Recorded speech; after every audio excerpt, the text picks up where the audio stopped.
Welcome to episode 5 of When Life Gives You Lemons, Go Vegan. This is a podcast that seeks to celebrate and share people's incredible stories of recovery after making the transition to a low-fat, whole-food, vegan lifestyle when they thought there was no hope left.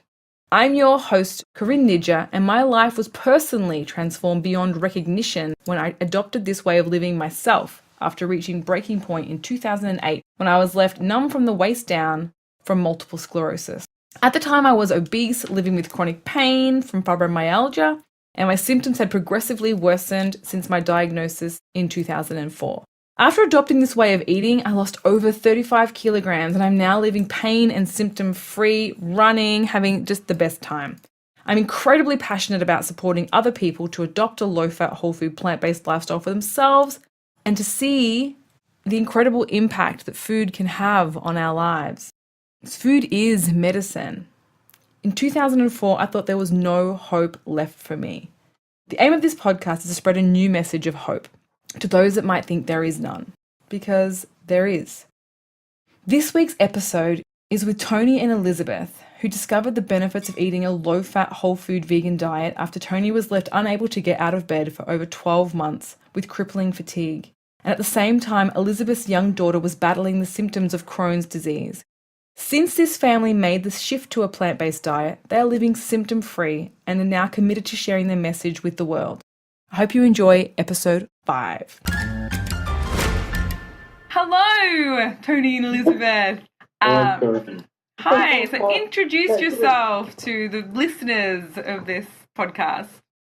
My name's Tony Boucher. I'm a metallurgist chemist with a science background from a long time ago. I'm 50 years of age. These days I'm working as the Australian Managing Director of an engineered rubber company from Sweden, and I live a very busy life, one that I wasn't able to live a few years back because of some illness. So that's me. And my name's Elizabeth Thank Boucher, you, Tony. and I am married to Tony, and I have been a nurse for 26 years. Registered nurse, and found a plant-based diet 4 years ago when we had some chronic illness in our family, and now we don't. That is so awesome. I can't wait to hear the juicy details of your story. So do you want to just start and go right into the... Elizabeth's heard this story 1,000 times, so she's just said that we'll be here all night. So, yeah, as I say, I'm a scientist by background. Since my mid-20s, I've been in quite senior business management roles, living a pretty high-stress life, working long hours, drinking lots of coffee, eating whatever, drinking plenty of alcohol as well, just to top it off. I seemed to function pretty well for a lot of years. I did I managed to get gout when I was in my early 30s. I think it was probably not long after that I had the standard high cholesterol diagnosis. So I was taking medications for preventing gout and for cholesterol, statin drugs for the cholesterol lowering concepts. And I also, in my 30s, had very bad acid reflux problems. So I was taking medications to prevent that as well. By the time I got to 44, I think I was, so this is 6 years ago. Well, in fact, in the few years leading up to that, as I say, I worked very hard and I would end up crashing every so often, but probably 3 or 4 times a year.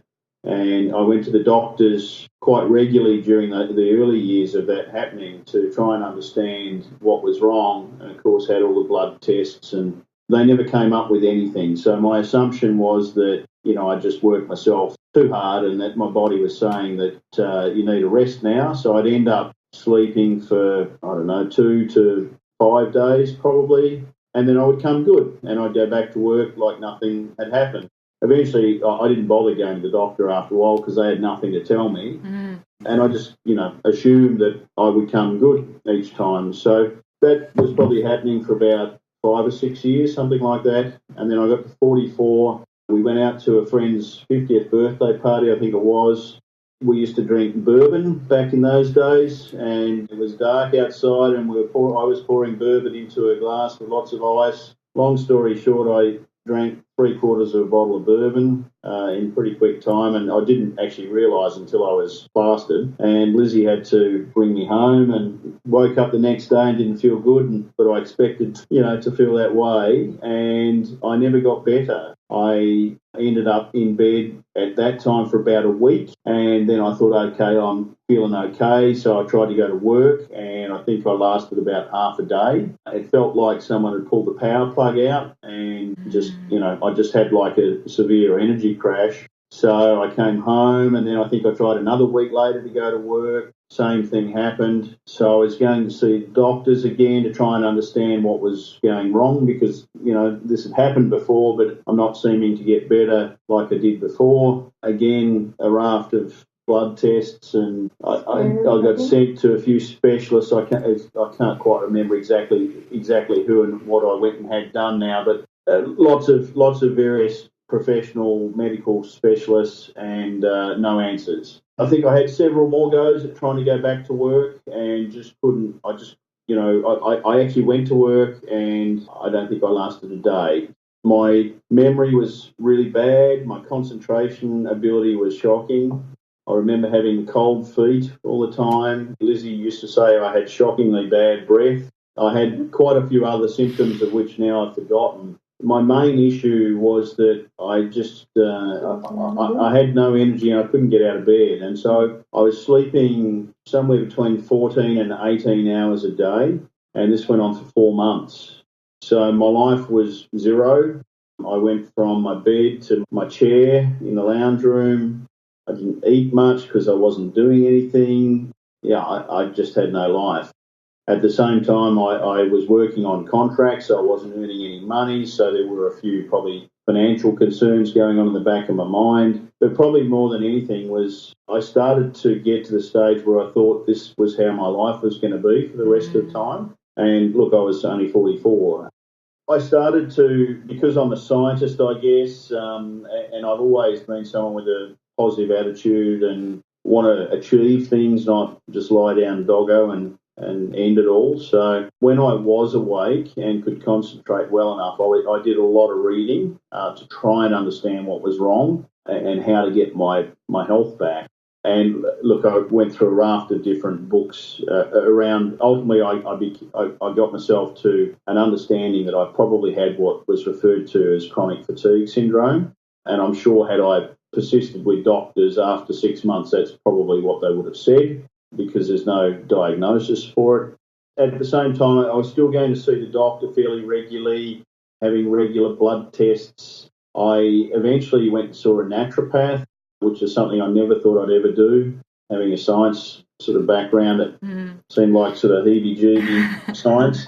I went and did that, and I found the naturopath probably more helpful, because at least she gave me time and she would talk to me, unlike the doctor who had me in and out in 5 minutes. The naturopath ended up putting me on all sorts of vitamins and minerals and herbal supplements, and I would come out of from her visit spending $800 or $900 at a time on all these, pills and potions. And it was at a time when I wasn't earning money, so that was pretty tough. So I was probably spending, the best part of $800 or $900 on supplements a month. And I was still taking my prescription medications as well, which was probably another $80 or $90 a month.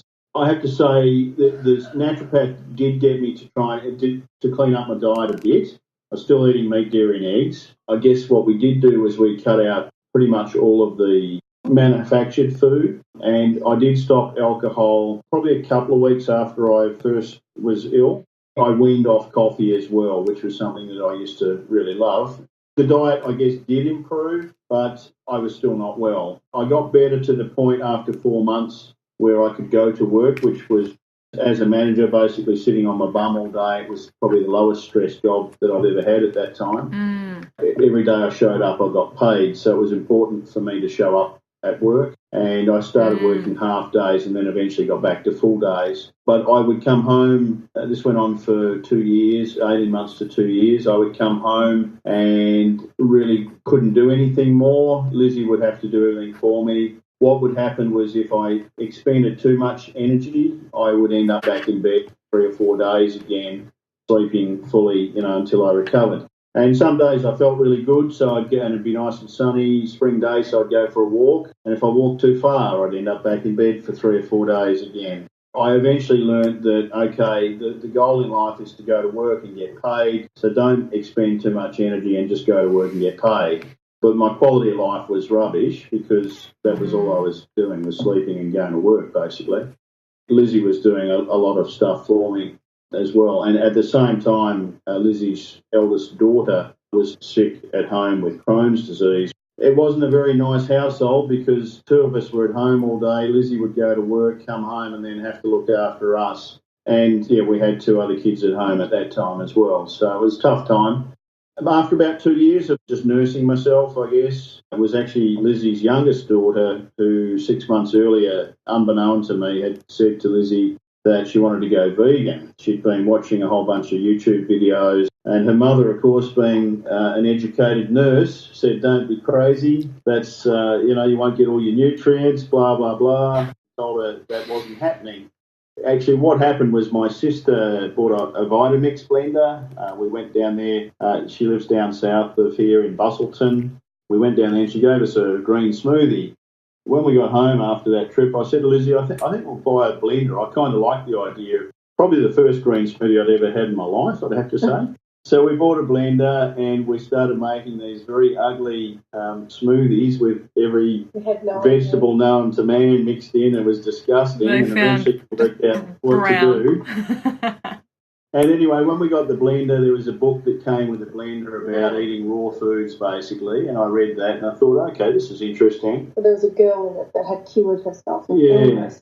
And then Lizzie's youngest daughter, Emily, who was the one who wanted to go vegan, was on holidays in Sydney with her grandparents.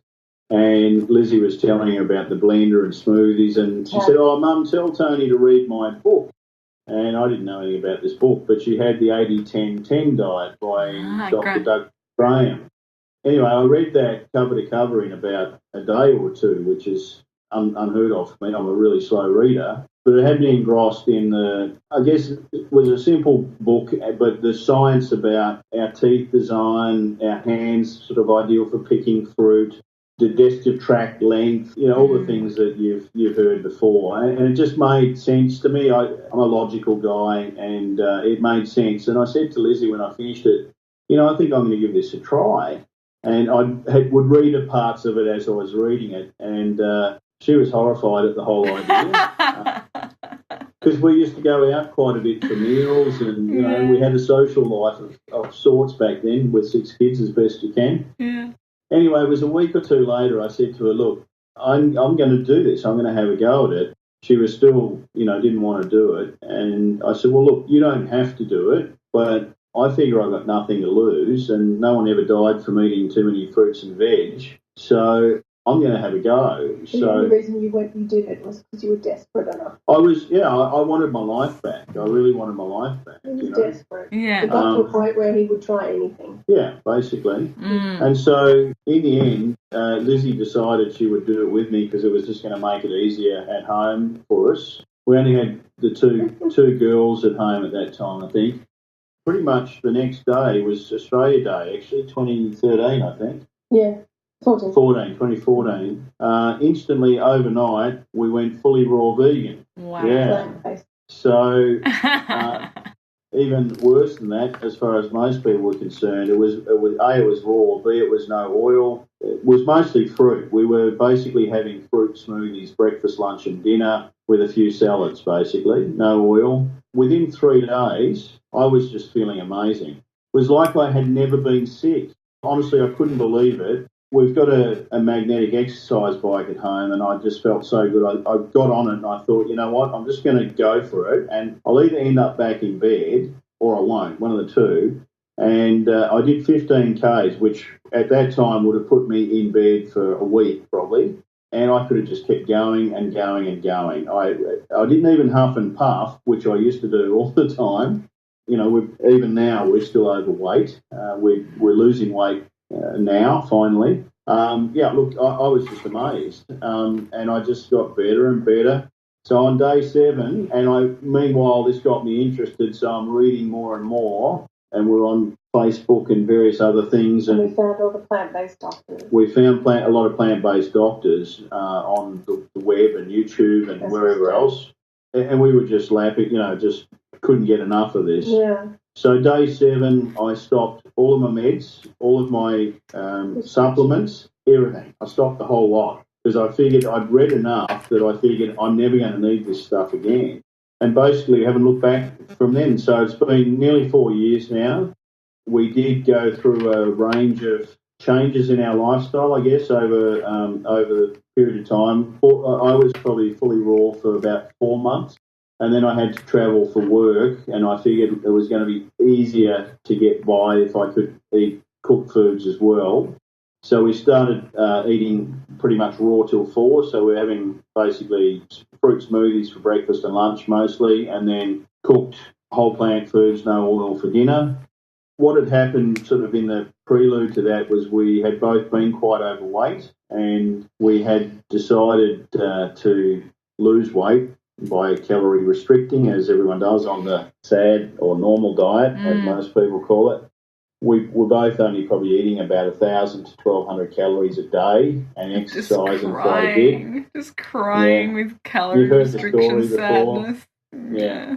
It's misery. So, and we both did lose 25-ish kilos each by doing that, as you would. When we started, particularly when we started eating cooked food, and I think what happens is, of course, when you eat dead, decaying flesh diet, as Dr.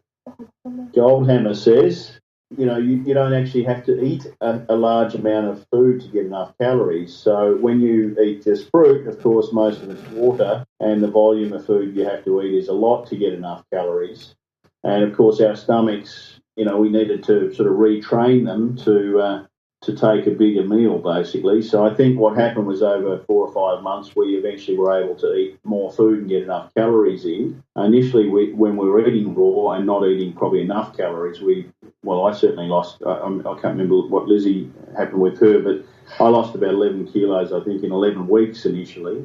And then when we started introducing the cooked foods and eating more, we started to put the weight back on. And both of us have basically followed the same pattern because we both did the same things before with the restriction. We were eating abundantly and the weight came back on, unfortunately. And it has been on both of us. We both basically got back to our maximum weight again, unfortunately. And the weight has been sitting on us for probably 2 years, a bit over 2 years. But it is now finally starting to come off. Well, I think both of us have probably got 25 to 30 kilos still to lose yet. So we have never, ever, ever been so healthy. And as a 50-year-old man now, before I started working so busily, I would regularly go for a 6-kilometre walk, and I'd do that in about 50 minutes, which is fairly quick pace. Not even huff and puff, sweat plenty. And I could sit down for 10 minutes and go and do the same thing again and again. I just feel amazing. I haven't felt so energised probably since I was 20-something, maybe even before then. Whenever we exercise, the recovery is amazing. I haven't felt this good in my whole life probably. So it might be looking unhealthy in the eyes of some people because we're still overweight. I tell people, when you feel this good, you're never going to go back to what you used to do. It's been an amazing story for me, and we've continued to learn. Both of us have, I tell people, I did a double major at university in science. I tell people that I've done more study on plant-based nutrition in the last 4 years than I did for 2 degrees at university, and I think that's probably true. Lizzie's done the E. Cornell Dr. T. Colin Campbell plant-based nutrition certificate course. And, she's a nurse, as she said earlier. I think what's been interesting for me is as we've gone through this learning, she has learnt to unlearn a lot of stuff that she was taught, just like the doctors you were talking about before in your own case, where they've been indoctrinated into treating symptoms with pills and potions and medicines when food, in fact, is the answer. It's been an interesting time. We are both pretty knowledgeable. I don't think we claim we're expert, but we're pretty knowledgeable on plant-based nutrition. We have quite enjoyed helping people who aren't well recover their health. We did actually register a business several years ago called Food is Medicine, And our plan eventually, and unfortunately now that I'm in a busy role, it will be when we semi-retire, but our plan is to run the business called Food is Medicine and help sick people get their health back, basically. That's the plan. That's the passion, I think. That's an awesome passion. I love the name. It's going to be a great business. So you have to just chop and retire. Well, look, it was only last weekend. It was a long weekend over here last weekend, and we went down south. My parents live in Busselton, and we've had the thinking, I guess, over the last year or two of semi-retiring down to Busselton or nearby. And in fact, we bought a property down there about 3 or 4 years ago with a plan to semi-retire. It was about 1,000 square metre property in the town of Busselton. And the plan was to knock this old house over, which we're renting out at the moment, and put in a double-storey, nice semi-retirement house with a nice big veggie patch and some fruit trees in the back. And that plan's changed now to 5 or 10 acres with lots of fruit trees and a big veggie patch. And we thought we could put a building up with a kitchen and a training room to bring people to, and maybe some chalets on the property. And then while we were down south, we were looking at a 178-acre property, thinking that we could have a whole bunch of avocado trees and lime trees and a bit of an orchard. We've got a few ideas. We haven't enacted on those, but we will probably end up down south in something like 5 to 10 years with a modest-sized property, and the aim is, again, to set up facilities to help train people to get their health back, basically. That's the goal. I love your goal. It's a brilliant goal. Thank you. It's beautiful. We're looking forward to it. Well, I haven't said thank you, but thank you so much. It was really wonderful hearing your story, because a lot of people, like when I first started getting the symptoms of fibromyalgia and that fatigue, everywhere you go and you listen out, which is why I made this podcast and this book, because it's not just, you don't just have to have heart disease, you don't want to wait to get heart disease, cancer, multiple sclerosis. Mm-hmm. It's when you start to feel just shit. The status quo, the homeostasis that they live in is just meh. You know, I feel meh. Yeah. Yeah, most people wake up in the morning and they're tired, they need coffee. I hate... Most people are just tired. They're just tired all the time. Yeah, even before I got sick, you know, we would wake up with aches and pains in the morning. Yeah, Lizzie was only in her late 30s. I was in my early 40s. Chronic, I had terrible neck ache and shoulders and headache all the time. Didn't sleep well. Be taking, 2 Nurofen and 2 Panadine regularly together just to manage my headaches. Go to the chiropractor and physio all the time. Spend a fortune. And now we don't get anything. I can't tell you the last time I even took a Panadol. No. I don't get headaches. I don't get neck aches. Even if I do, they don't become a headache anymore. Yeah. It's all to do with the food. And we Dr. sleep Clapper, so much better. it's the food. It's the food. We sleep fantastic. Most of the time when I haven't got work stuff going through my head. Yeah. All of those issues, have completely disappeared. We used to be at the doctors routinely getting prescriptions and blah, blah, blah. Sick all the time. We don't go to the doctors anymore. The only time we go to the doctors now is when we want a blood test. Yeah. To see how healthy we are. Yeah, exactly. So we, again, we're not spending money on supplements other than vitamin B12. We're saving a fortune, and we're eating rice, beans, potatoes, oats, lentils. It doesn't get cheaper, so we're saving a fortune on doctors, prescriptions, no alcohol anymore, and the food bill's never been cheaper. And we've never felt better. So we're winning. Win. Oh, I love hearing these stories. Thank you so much. Elizabeth. Yes. Share with us.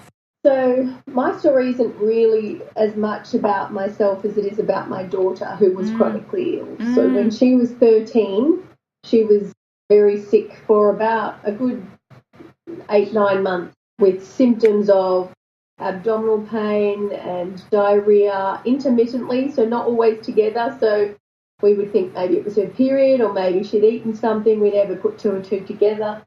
And this went on for about 9 months.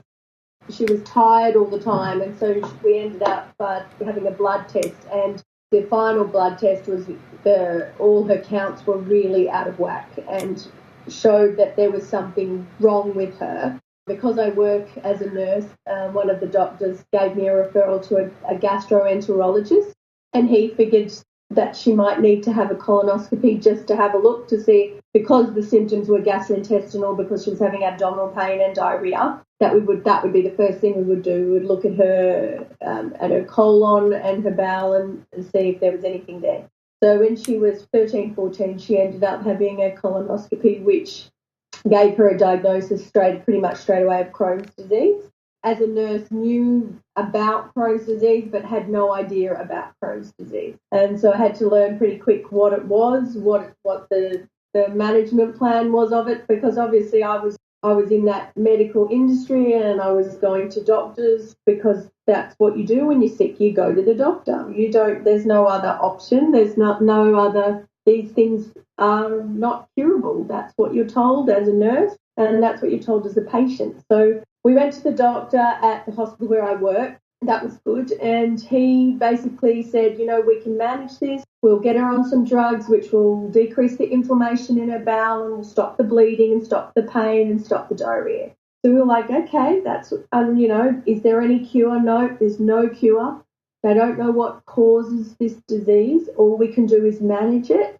And, one of the questions in that first consultation we asked was, what should she eat? Is there something that she can eat that will help? And basically we were told there was nothing that she could eat that was going to make any difference to her disease.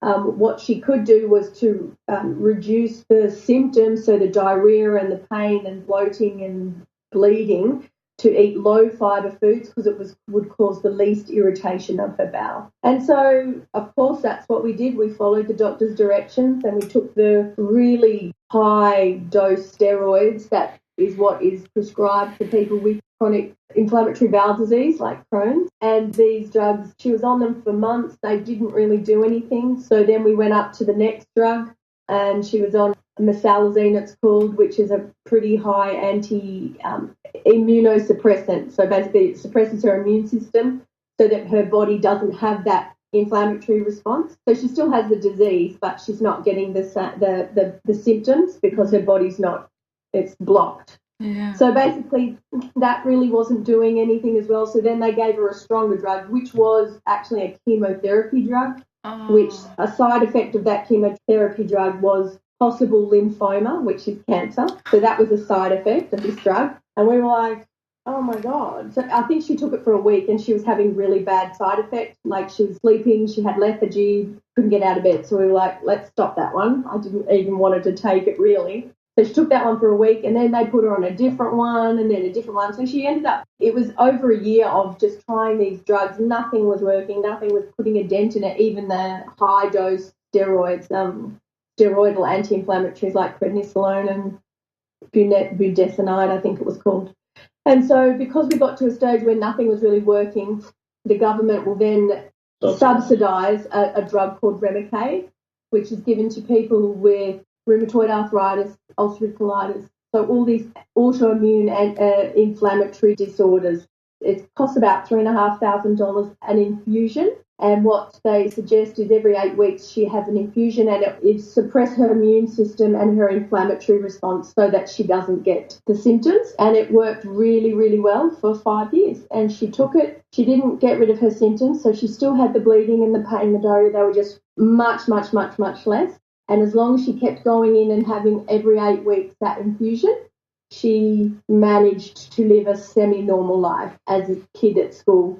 She still missed many a day, but she still wasn't very well. No, but we were managing it. Was better than was better, yeah. We got to about. This was all occurring while I was at home sick in bed as well. So. Yeah, so we got to about 18, 19, and she went over to Sydney to become a pastry chef. She went to the Le Cordon Bleu School of International Cooking, and she wanted to be a pastry chef. She did that. She went over there, and that was the year that we went vegan. In the beginning, she was here before she went to Sydney and she thought we were crazy. Yeah. She basically thought we were mad, that chicken's going to kill you. And, little did she know that what we know now. But Yeah, she thought we were a little mad. So anyway, we went on our path and she went to Sydney and she came back in June. Well, mind you, I had gotten better. You know, she'd seen me get better from changing the diet, but she still thought we were nuts. Yeah, but and she was still very sick. yes, but yours was chronic fatigue. Yes, and it had I nothing know to do, that, you know. but nonetheless. And we didn't know what we know now Yeah. then. We were still newbies learning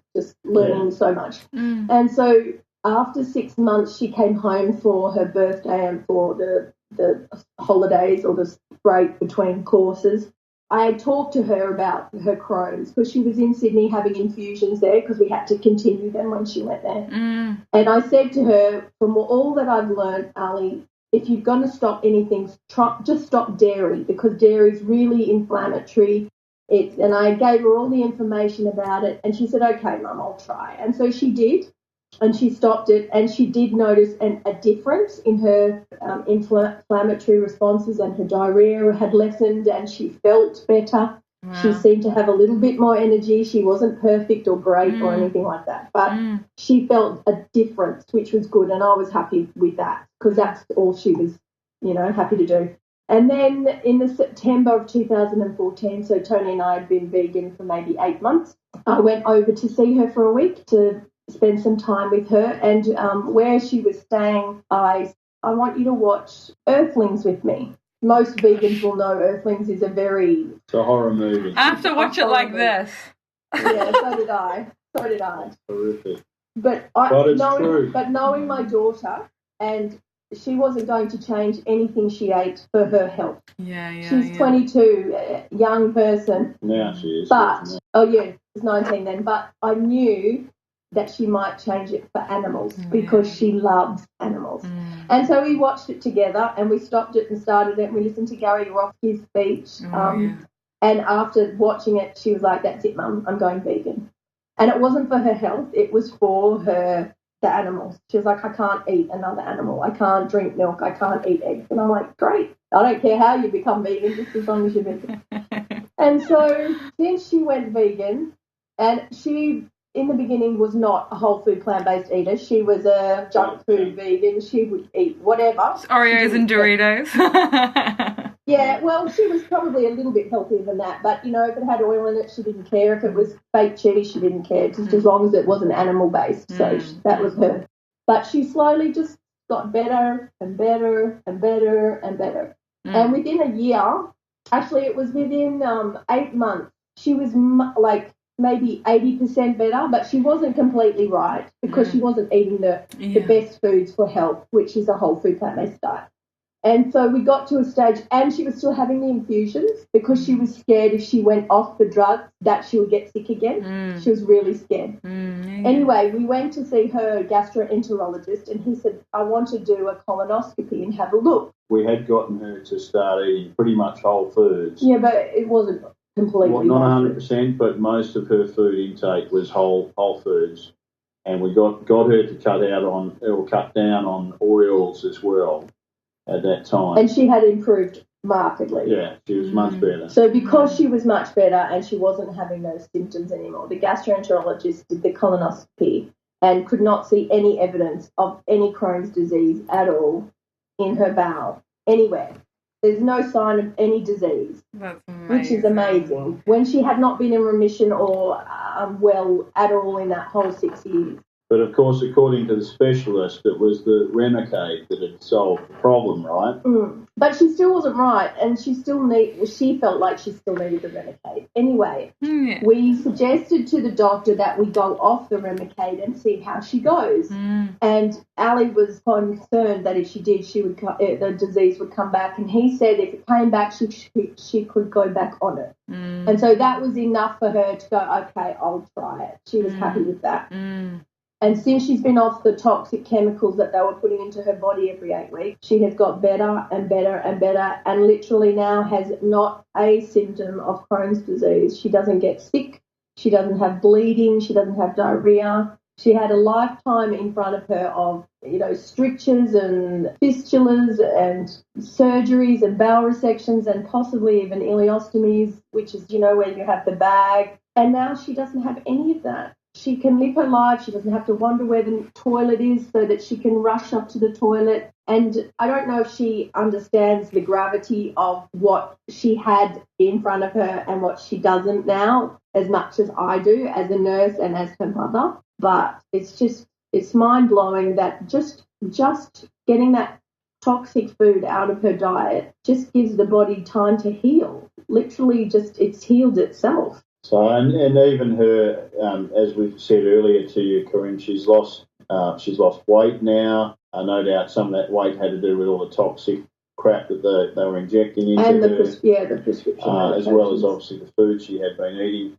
She's been running around probably 6 or 7 Ks at least, which, she was barely able to drag her bum out of bed before, a bit like me. So she looks healthier in her skin, her face. Yeah. Her skin's improved a lot. Yeah. It's a different person. I mean, she looked like death warmed up. She was like pale white, anemic, iron deficiency issues. So she would be having iron infusions as well before. Now her bloods are fine. Yeah. Iron's fine.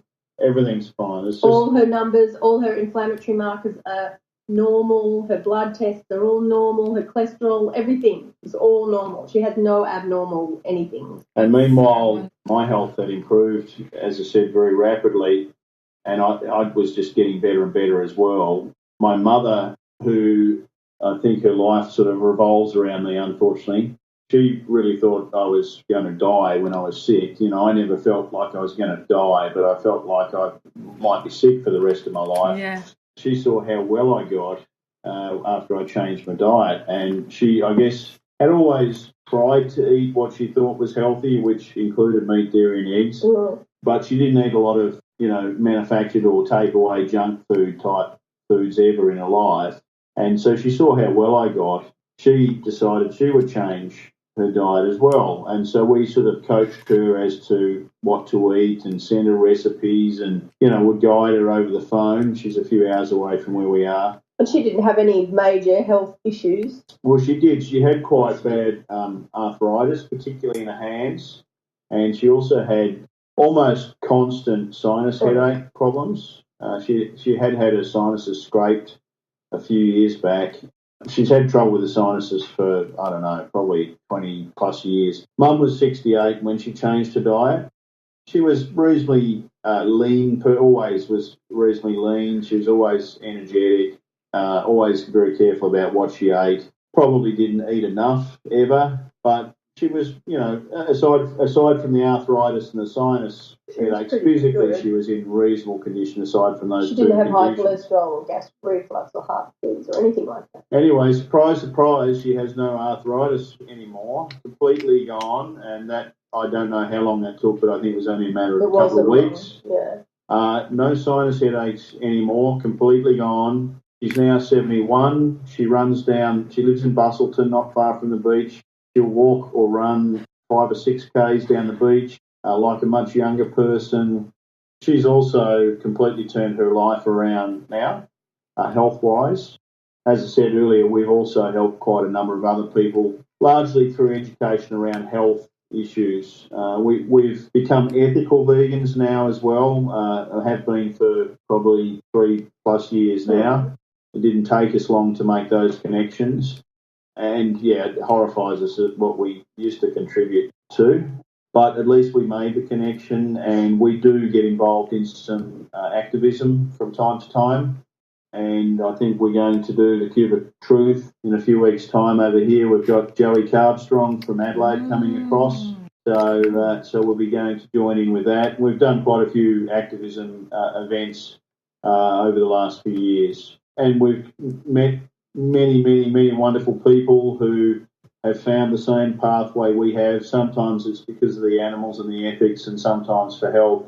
But we have a whole new circle of friends. Our old friends, I guess we're still friends, but we hardly see them anymore. We have, not many things in common anymore. Yeah, we've got lots of new friends, many of them much younger than us, because, of course, a lot of the vegan type, or a lot of people going vegan, I think, are from the younger generation through social media and through ethics more often than not. But we've also met a number of people through having health issues as well.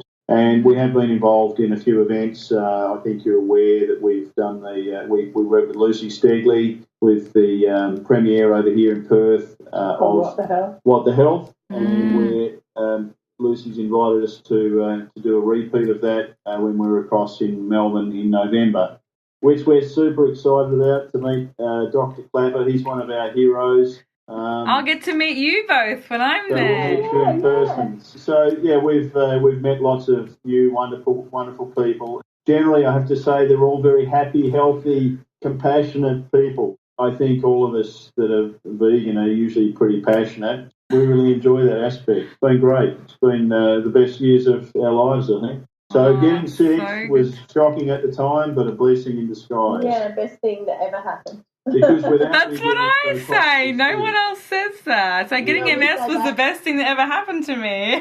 I say to Tony often, I'm glad you got sick, because we would never ever have changed our diet. And I'm such a stubborn person. There's no way he would have changed his diet. No absolutely way. not. If you had told me about plant-based diet and veganism before I got sick, I would have just laughed it off and said bacon or something stupid like that, because I was one of those meatheads just like many others out there. But it was the sheer fact that I got so sick that and I was desperate to get my life back that I've ended up where I am now, and it's the best thing that ever happened. Yeah, you know? And since changing the diet and Tony getting well and my daughter getting well, some of the colleagues at my work who obviously don't believe any of the things I say, because diabetes is incurable, but when they can't dispute that Ali doesn't have Crohn's disease anymore. And one of the two nurses, there are two nurses that have changed to a plant-based diet. They're vegan now. One was because she was so interested in learning about the information and gaining the knowledge more than anything else. But the other nurse was shocked that Ali doesn't have Crohn's disease, and then she wanted to know more. So it was because Ali got better that she questioned everything, and since then we've both helped educate them, and now they're both vegan as well. And their families are vegan, and their children are going vegan. I was just going to say, one of the nurses brought her two daughters, her adult daughters, to What the Health premiere here in Perth, and they're both now vegan. So you know, I guess it's really nice. I think we get quietly chuffed about the idea of helping people find the light, for want of a better term. I always think of myself as a vampire converting people. Just slowly. Just slowly. Yeah. Although I tell you, my husband, that I'm like erosion. I said, I'm just going to wear away at you slowly. It's interesting because my mum has found it really tough, because my dad equally saw me go from getting very sick to very well, and his attitude sounds a bit like maybe your dad, I think, from what you were alluding to earlier, was, oh, that's great, that worked for you, and that's terrific, because you know, he's 71 as well, and he doesn't have any illness that makes him feel ill. He has regular headaches and those sort of things, but, you know, nothing a Nurofen doesn't fix, right? So, but meanwhile, he's from a family of originally 9, and about 5 of his older brothers and sisters have all died from heart disease in one form or another. You know, I think probably what saved him at this stage is that because Mum, again, was, you know, she was the cook at home. She was reasonably healthy with what we ate at home. It was a bit like, I think, your story earlier. When I left home, I made up for lost time eating junk food and twisties and, you know, crap food. And I put weight on progressively as a result of that until eventually I got sick at 44. So Dad thinks he's bulletproof. And I keep reminding him that 1 out of 2 people die from their first heart attack. Keep saying to him, I hope you're one that survives, and maybe you might listen to me, you know, when you survive that. He's just like I am, unfortunately. He's a stubborn bugger, and it's only when he's got no choice that he will consider change. So it's been tough for my mum, and, you know, we're very lucky because it's the 2 of us now at home, and we eat the same way, and makes life a lot easier. We failed to mention earlier that the younger daughter, who wanted to go vegan in the first instance, pretty much went vegan about the day we did, or very soon after. Yeah, as soon as she could.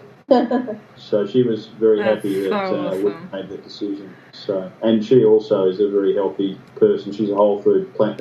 So we're all now pretty much whole plant food eaters. No oil, no salt, mum included, and never felt better. Yeah. Did you thank your sister? Did you say, thank God for that Vitamix? I hadn't had that smoothie all those years ago. Yeah, Yeah, that's right. absolutely. These days we don't have so many smoothies, but that was kind of the trigger. Yeah. Crazy as it seems, that's what it was. I can't even imagine your poor daughter in those getting boyfriend stages or girlfriends or whoever, that 13 to 19 being that unwell. Like, I was tired, but that's like, it's embarrassing type of an illness, which really would be so crushing on your little ego when you're just a teenager. Yeah. It was year 9. It was year 9 all the way through to year 12 and after. And, I think she lost a lot of girlfriends. She was at a co-ed school.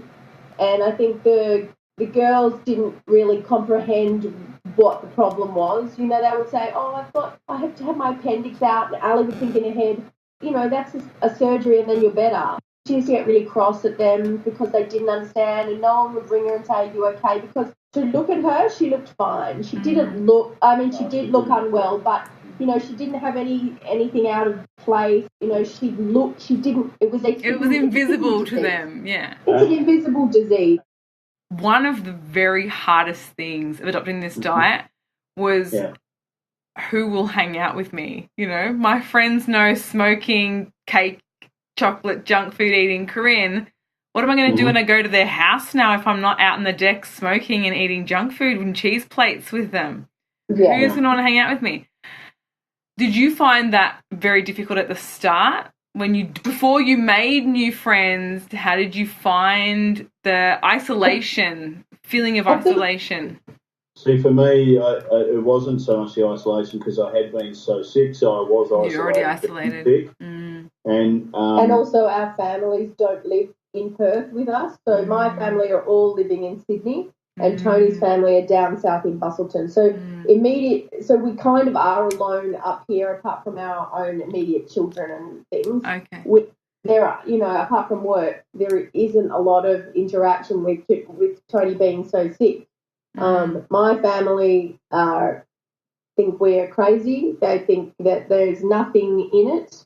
So they don't want to know about being vegan or changing their diet. It's a huge issue with my family. With Tony, his mum's obviously vegan, but his sister and his dad aren't, and they think we're a little cuckoo as well. Well, not only that, and it's pretty sad, but and it's not the entire reason, that's for sure. But as I said, my mum really struggled at home with Dad because she would be cooking dead animals basically for Dad and then cooking her own food. And ultimately, after 51 years of marriage, they just separated, and it's a finality situation about 3 or 4 weeks ago. Wow. And the food thing wasn't the entire issue, but it certainly exacerbated a bunch of the other issues. So it is That's tough. so sad. Yeah, it is. It's not the only reason. I was going to say with my friends, I guess they're still friends, a lot of our friendship was around drinking culture. Yeah. And it went back, a long time ago. And most of the social catch-ups were, food and mostly alcohol. We were reasonably big drinkers, I suppose you'd say. Yeah. It was interesting because my mates, they did know that I was sick, and when I was well enough to go out, occasionally I would go down the pub and meet them, and I'd have a water or a soda water or with lime or something in it. What was interesting was they were okay with that. That's great. They accepted that because they knew I wasn't well, and so no one gave me a hard time because I wasn't having a beer with them or whatever. They'd have their beer and I'd have my water. And even now, occasionally, I don't go to the pub very often anymore, but occasionally I'll go down just to catch up with them and have a water with them. And, it's no not an issue. issue. Because it was health-related, there was no issue. Yeah. If we just changed for the animals and that was the reason we gave them, they could have given him some. What are your biggest tips? Like, if you could give 3 tips to someone who starts out and they're like, I don't know where to begin. It all seems too hard. I love but bacon. You know, like what would be 3 things that you would say that have really helped you? It's easy for us because we had that disease gun to our head. But for someone who just wants to try it but doesn't have a gun to their head right now, perhaps, or does have, that doesn't matter either way. Well, I didn't have a gun to my head. Yeah. I wasn't sick. I wasn't fantastic, obviously, but I wasn't sick like he was sick. And I would say the first thing to do would be to get some information, like actually read some stuff, listen to some YouTube videos. There's plenty of doctors on YouTube that have all the information, so you don't have to read it. You can listen. There's nutritionfacts.org, which is like a Bible/video epicenter that has, you can look up gout or you can look up indigestion, and there'll be umpteen videos on what nutrition is best to prevent that or to reverse that. All based on science. But educate yourself, because if you educate yourself, you have that information, knowledge, and once you know something, you can't unknow it.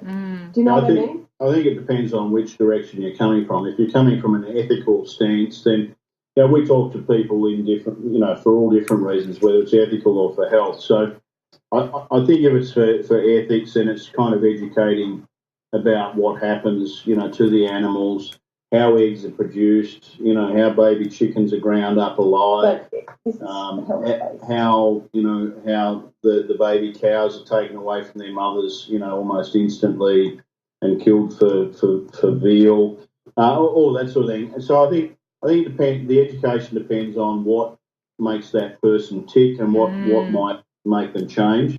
I guess a lot of people we talk to, it's about health because they're interested in our story, or we might comes up in conversation one way or another, I guess, and because of what we eat, or gee, what do you eat, or why do you eat that, or that sort of thing. So it often comes out of those conversations, and we always take the opportunity to educate. We have a couple of emails that we drew up. They probably really need to be redone and updated, but we did them probably 3 years ago. And, when we talk to people, if they're interested, we'll send them the emails with links and information, with books and DVDs and YouTube documentaries and things like that, so that they can educate themselves. And we've got, at home, we have a library of books and DVDs. Again, we've done a lot of research over the last nearly 4 years. We'll give them, lists of all our doctors that we follow.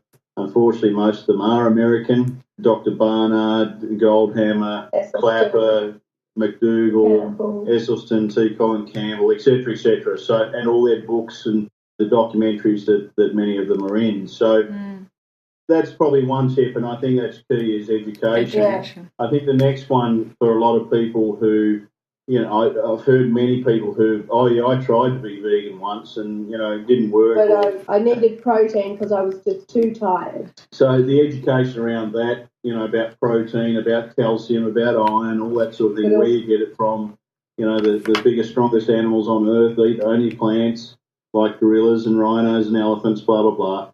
So there's that, but I think to get people to stick at the diet, if you can get them to try the diet, and of course, again, our education is about whole plant food, no oil, no salt. To get them to stick to it, that you have to teach them to eat enough calories. And to understand why they need to eat enough calories. Yeah, because a lot of them try and eat the same amount or same volume of food they used to eat, and then they're tired and they got brain fog, and so and they have cravings because they're hungry. They're not getting their cells enough nutrients that they need. And not getting enough calories or nutrients. So we try and teach them to eat enough calories. We usually tell them to download Chronometer onto their phone or their computer, not to count calories, but to just get used to how much you've got to eat to get enough calories. And to understand what foods have what nutrients.